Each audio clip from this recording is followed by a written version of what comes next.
या पूर्ण प्रक्रियेमध्ये ताई, ज्यावेळेला तुम्ही आता पुणे आणि पिंपरी चिंचवडचा विचार आपण करतोय, तुम्ही अजित पवारांच्या राष्ट्रवादीशी युती केलेली आहे आणि या युतीच्या निमित्तानं दोन भाऊ बहीण पुन्हा राजकीयदृष्ट्या एकत्र येऊन राजकारण करतायत. दादांना आता तुमचा काय सल्ला असेल? एक तर ते माझ्यापेक्षा वयाने मोठे आहेत. बरं. एक तर मी सल्ला माझ्या मुलांनाही फारसा देत नाही, जे माझ्यापेक्षा लहान आहेत. माझा स्वभाव फार सल्ला देण्यासारखा नाहीच आहे एक तर. आणि वयाच्या मोठ्या लोकांना सल्ला आपण द्यायचा नसतो, त्यांचा सल्ला घ्यायचा असतो. पण अर्थातच एका संघटनेत कसं असतं की नातं, ही सगळी नाती ही उंबरठ्याच्या आत असते.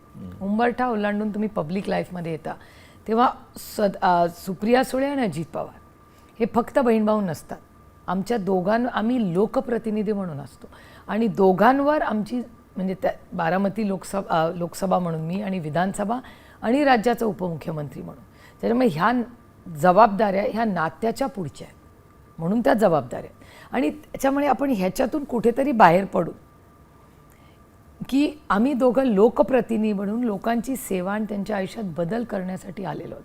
त्यामुळे अकाउंटेबिलिटी ही आमच्या दोघांवर आहे. आणि काम करत असताना मूलभूत सुविधा म्हणजे माझी अपेक्षा आहे, मी सल्ला नाही देऊ शकत त्याला, मी अपेक्षा करू शकते, कारण का वयानी पदानी सगळ्यांनीच तो माझ्यापेक्षा मोठा आहे. मी एवढीच अपेक्षा करीन की पुण्याचा जो गोल्डन पिरियड होता, जेव्हा महाविकास आघाडी किंवा काँग्रेसचं आणि राष्ट्रवादी काँग्रेसचं सरकार होतं, त्या काळात अजित पवारांनी ज्या वेगाने पुण्यात आणि पिंपरी चिंचवडमध्ये मोठे बदल केले आणि डेटा ड्रिव्हन, म्हणजे तो माझा भाऊ आहे वगैरे म्हणून मी काही कौतुक करत नाही, आपण डेटा ड्रिव्हन बोलूया.